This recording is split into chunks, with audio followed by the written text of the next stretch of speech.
比较文学其实是一个没什么定义的一个学科。我在芝加哥大学读这一个比较文学，芝加哥大学自己的定义是：第一个，国家跟国家文学的比较；第二个，跨学科的研究也算比较文学。对比较文学，那个是从大学时代就开始有的兴趣。原因很简单，我大概是那一种没有办法只钟情于某一个国家的文学那一种人，所以我大学念英文系，可是我常常会去看这一个中文小说，倒是英文系有些时候变成好像是我的副业。我走上明清是非常偶然的机缘。有一次我在辅仁大学图书馆找书的时候，我抬头一看，居然看到一套书叫做《天学初寒》。那因为我辅仁大学的老师里面大部分都是神职人员，有神父刚好是天学初寒所属耶稣会的传教士。我那个时候看了之后就觉得非常有趣，因为这跟我高中的时候念课本，说明清之际天主教耶稣会对中国的贡献只有在科技方面。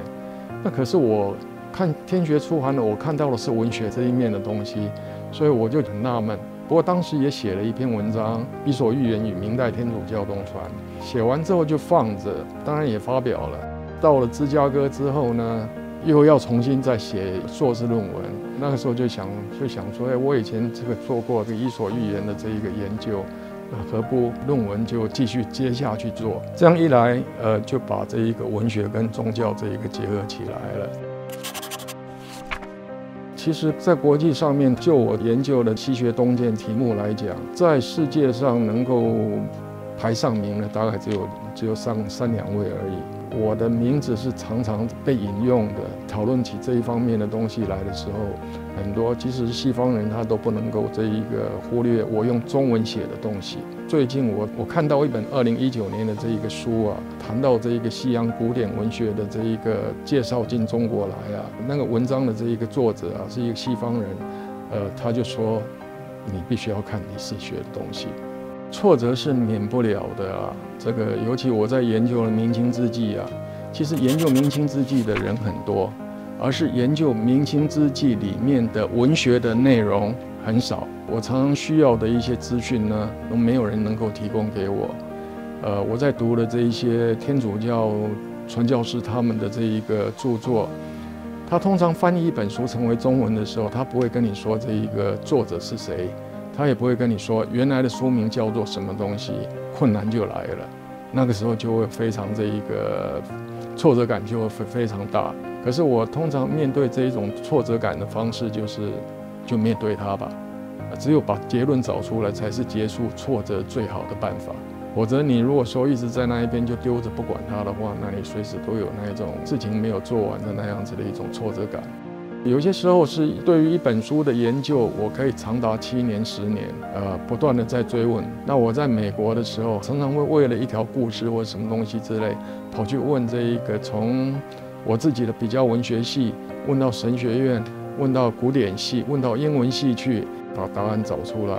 人生的快乐可以分很多种啦。那我这一种算是一种读书上面的这一个快乐，或做学问上面的这一个快乐。你找到答案了，把这个多年来的谜团给解决掉，当然有人会觉得这个非常高兴。对，那种高兴是难以形容的啦。研究就是你找一个问题的答案的过程，整个过程就是所谓的研究。那你把这一个答案找出来，以我们研究文学的人来讲，你把论文写出来或是专书写出来，那个时候的这一个快乐，我觉得是这个人生无可比拟的啦。我最后1年的博士论文是中研院资助我的。台湾在我看来是制度上算是不错的。第一个，你有国科会，所以你只要有道理的话，国科会都会资助你。教育部有些时候也会帮忙。这个对于研究上面来讲，那个提供的这一个资助，我觉得比国外这个有过之而无不及的。那另外一点就是说，台湾大概有世界上面独一无二的中央研究院，我们可以专心在我们的办公室里面这一个做研究。别的国家的这一个研究机构，他们一般来讲就是挂个名，也没有一个办公室什么的。更不可能就是说可以资助你这一个买书啊等等之类的。所以就研究资源来讲的话，台湾算是相当不错的一个地方。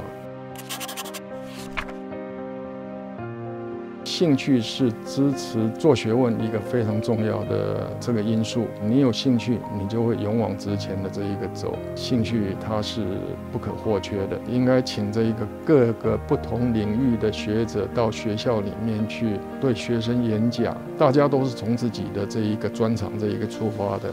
那学生可以接触到很多老师的这一个专长，自己也可以选择说自己对哪一个专长会有兴趣。那有兴趣你就会做。当然，今天英语是一个不可或缺的这一个工具了。我会觉得说，你考英文之外呢，也让人家能够考一个比较感兴趣的这一个语言。这个对培养将来不同领域的这一个学者是非常重要的。你像是西学东渐里面，你如果懂多一点语言的话，尤其是南欧的语言，你会发觉很多题目都没有人做。你要有兴趣的话，就进去做，不愁找不到这一个题目的。退休之前要完成一些什么事情？第一个是把我的《中国晚明与欧洲文学》这一本书的英文版，把它给整理好。那另外是写一本书，叫做《Homer in Pre-Modern China》。荷马在现代之前，他在中国被人家讨论的这一个状况是怎么一回事？我退休之前要是能把这2个大课题做完，就已经是这个功德圆满了。